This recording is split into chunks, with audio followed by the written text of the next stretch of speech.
All right, 30 seconds. If you're done, talk to your partner.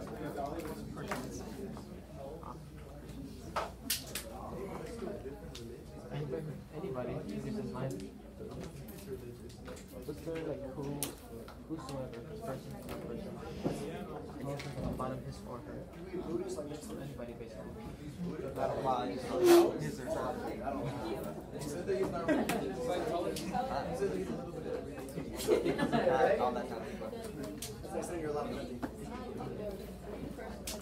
All right, time's up. Talk to me. Miss Benjamin. Who is this act tolerant of? People who believe in God. Okay, what kind of people believe in? What God? I'm guessing the Holy Trinity, the Father, the Son, and the Holy Ghost. Is that Allah? No. Is that atheist? Yeah, exactly. It's only tolerant to different strands of Christianity, which Catholicism is, Protestantism is, kind of, Orthodox Christians, sort of. Moral of the story, is this an act of toleration? Kind of, to an extent, but let's put this in its proper historical context. For its time, let's always try not to impose our 2018 ideology on the 1600s and 1700s. For its time, this is incredibly, incredibly tolerant. But it's only tolerant if you are Christian. Josue and Brent were having a good conversation here about, like, what about atheists? And Josue argued, like, this is only tolerant of religions, not the absence of religion. So eventually this idea, though, will evolve into what is now in our Bill of Rights as the freedom of religion, or, if you so choose, the freedom from religion. So that's Maryland. That's really all we got to know. Some indentured servitude. Ideally, it was set up as a haven for Catholics. No Catholics came. They needed to create tolerance so people would show up. And then we'll talk about it a little later, but Maryland has a ton of internal conflict. Why? Because you have Catholics and Protestants in the same place. I got a question. Yeah, what's up? It would actually make with the people who Oh, hell yeah. Yeah, if you say that God is not, I'll show you the rest of the act if you really want to see it later. It has all the punishments and everything. If you say that God is not real, it's 5 lashings, and we'll charge you 5 pence money. If you can't afford the 5 pence, then we'll whip you 15 times. Yeah, words matter. You can just think it. Hey, if you think it, I can read your mind. You get whipped, bro. So we're gonna wrap today with the Lower South. Lower South is incredibly important in American history. I will be quite disparaging of the Lower South for a variety of reasons later in the class, but for now let's get our characteristics for why they got settled and why they evolved into the birthplace of real deep-seated American slavery in the next 100 years. North Carolina, South Carolina, Georgia. I will tell you this now. I will tell you this for the entire school year. Mr. Ventura, where do all the problems in American history start? Not just the South. Where? What state causes all the problems? What? No.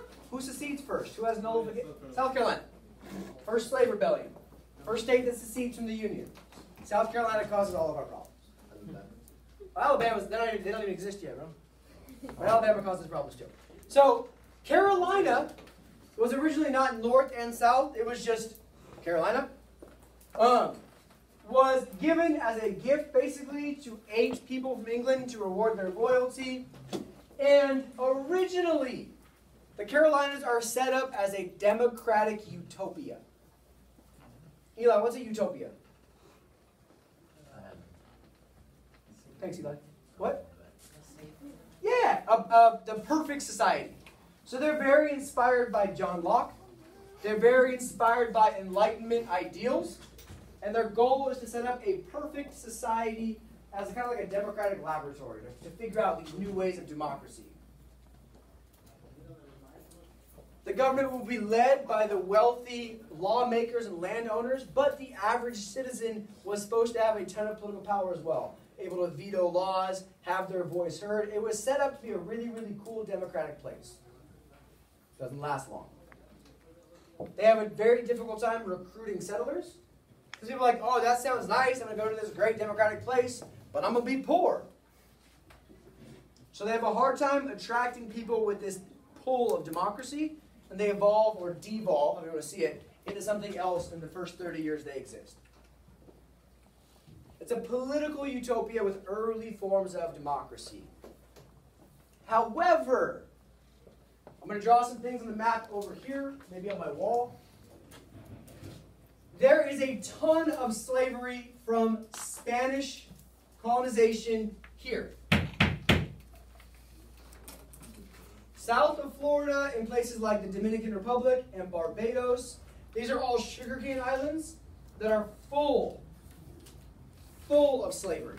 The harshest slave conditions in the entire world are in the Caribbean. They're getting rich off of sugar. The population of slaves there is not self-sustaining because they die at such a young age so regularly.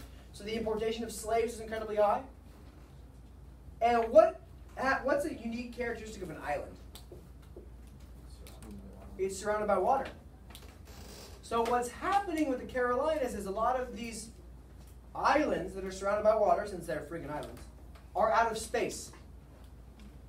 So these Barbadian and Caribbean slave owners are bringing their slave culture and their slaves up to Charleston in South Carolina, which is right here, because they know there's space available there. So the Carolinas, which begin as this beautiful experiment in democracy, quickly devolve into the birthplace of real Caribbean type of culture for slavery. A different type of slavery altogether that's much more aggressive and driven by large numbers. So yes, slavery in America starts in Jamestown, but it really blooms and blossoms in South Carolina. When we get there and the colonies develop, I'll show you slave numbers based on what colony they're in, and you'll see that in places like South Carolina, there are more slaves than white settlers because of this Barbadosian connection. Quick. Cool. So Barbadians bring a strict, cruel slave code, a much harsher control of slave code than existed previously. In 1729, not an important year at all, I'm just letting you know that's when North and South divide themselves over issues of self-government. It was too big of a space to govern themselves, so they split into North and South.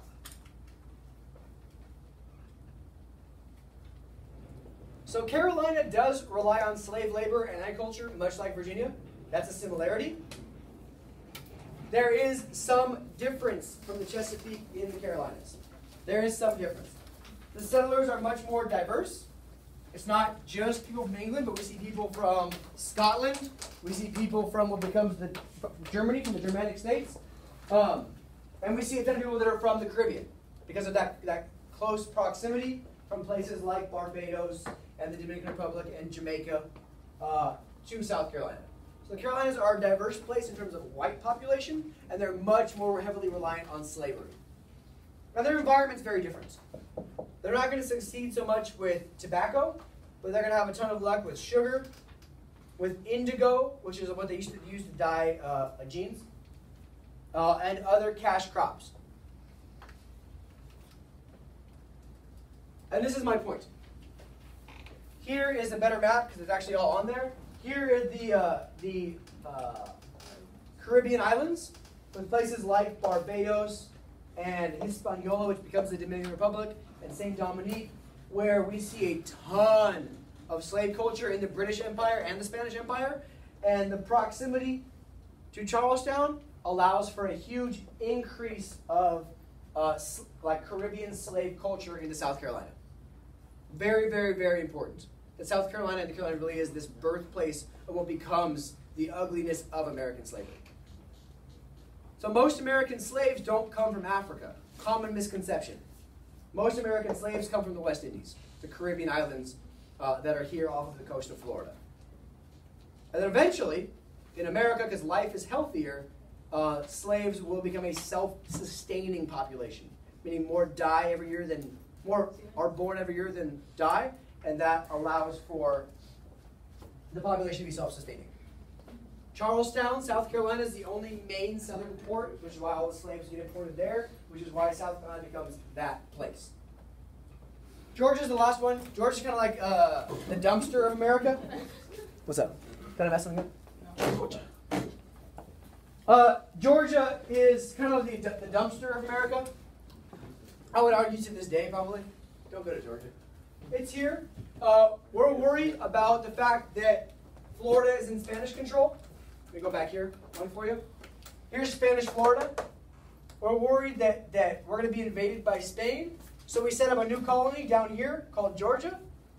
And we put a bunch of people that are either in debt or in prison or the bottoms of society in England. And we say, here, go keep us safe from the Spanish.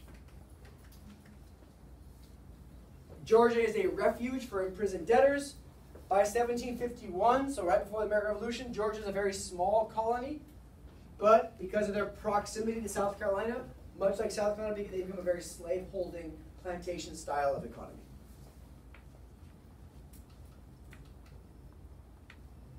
Georgia is, so what the Carolinas are more of a political utopia with democracy. Georgia is more of a social utopia because it offers a fresh start. People that are in debt, people that are in jail, they have a fresh start in Georgia. What do they do with their fresh start? They buy a bunch of slaves.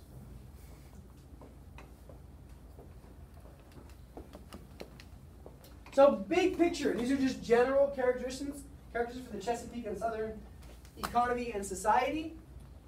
These are these big generalizations that we have to get our heads around because they're going to be evidence we're going to need. The South is way less urban than the North and the Middle colonies. What do I mean by urban? Cities. Yeah, everyone has their farm, everyone has their own thing. There's way less cities and communities. They are largely grown by the head-right system. They use cash crops on the coast especially because they can ship them out more easily. Cash crops like tobacco, cash crops like rice, indigo. And then the further inland you get, the poorer you get because you're farther from the good land where you can ship things out. And the farther inland you get, they become much more small-scale farming. What's called subsistence, it's a good term you guys should know, subsistence farming. Farming just for the stuff you need to subsist, to survive on. Hunting and trading. Hunting and trading. But there's this big belief in individualism in the South. I don't need the government to take care of me. I don't need society. I don't need the common good. I'm going to take care of myself. Very important trend that's going to continue into American history. Now I'm going to talk about this at great length next week. But we have to talk about how we go from indentured servitude to slavery. Eventually, indentured servitude, which is common in the 17th century, as I told you, is replaced by slavery. And it's because the indentured servants start living past the end of their term. And if I hired these 3 indentured servants, and now they survived to the end, what do I have to give them? Land. And as we run out of land, it's like, well then, why don't we instead just find a labor system that stays in bondage forever? We look to the South, to what's happening in South Carolina, what's happening in Georgia, and chattel slavery, C-H-A-T-T-E-L, in which you are born and die in slavery, replaces indentured servitude with a couple of events that I'll talk about next week that really precipitated, one of which is Bacon's Rebellion. Slavery, of course, is caused by the fact there's a ton of proximity, it's close, a ton of racial prejudice, and we'll get into that as we go through the year. But this is a look at society. In the 17th century, this is our Southern society. We have the plantation owners on top, the next class of farmers that just doesn't really own a bunch of land, but they farm enough to take care of themselves. There's a class that we'll talk about a lot going forward, the yeoman farmers, and that term we'll get into a lot of times. There's the landless farmers who just farm on people's land as work, the indentured servants, and then slaves. By the 18th century, I want you to look at how this is going to shift. Go back. I got you. So these categories both decrease, indentured servitude and landless farmers, while we see a huge increase in slavery. But we'll get into that as we go. Can't give away all my secrets ahead of time. So there you go. That's your look at what's happening. We got Maryland, this is top to bottom, north to south. Maryland, we got to know them because of their act of toleration, and they're similar to Virginia. Virginia, we got to know them because they're first, because of tobacco, slavery, and House of Burgesses. Carolinas are important because it's really the growth of American slave society, unfortunately. And Georgia is significantly important because it's built as a buffer zone, a bumper between us and Spain, and it becomes a slave society as well. Sir? Why'd you say to not go to Georgia? Why not? I'm kidding. Georgia's fine. I'm just kidding. I'm giving the South a hard time. So, why do we have a Southern society? What started it all? It's not why. Hilda, talk to me. Why are these people here in the first place? To get more. Get rich. To get rich, to get more money. To get rich, to get more money. So, Chris, talk to me. Because you just said, like, earlier, you said that the soil was really fertile. So it's like the easiest to grow good cash crops here. And because they wanted to come here for money to get rich and stuff like that. Their motivation was met with like soil fertility and ease of both cash crops and labor because of proximity to. So let's talk about the dominoes that fall. Because this is the first time in a long time I've actually finished the first long lecture of the year right on time. I'm happy. The dominoes that fall. First, they come to get rich. Did they get rich? No. No. But then, tobacco. Next domino. Ooh, we need labor. Ooh, Headright system. It's going to solve two problems, labor and population. Domino, domino. Next domino, presence of slavery. Domino. Next domino, and we'll get into this next week, a huge rebellion driven by freed indentured servants who are unhappy with what's happened to them, not getting the representation and what they were promised. Next domino. Let's look in the mirror. Indentured servitude's not working for us long term. Let's make an evolution of our labor system, hence Southern slavery. But it all comes off of that first domino of we went there to get rich. And the rest of Southern society is built off of that ideology. Every man for themselves. No common good. No community. Individualism. All off of why they go in the very first place. And you can make a very compelling argument, and I will, that the road to America's Civil War, which is fought over slavery, begins in 1607. When these individuals show up there to get rich by any means necessary. Next thing you know, if you've been using indentured servitude for 20 years, have you been paying your workers? No. Because you're giving them food and housing and clothing, but then when they get free, they get free. Once indentured servitude no longer works, do you want to start paying your workers now? You've been working 20 years, you've been going not paying your workers.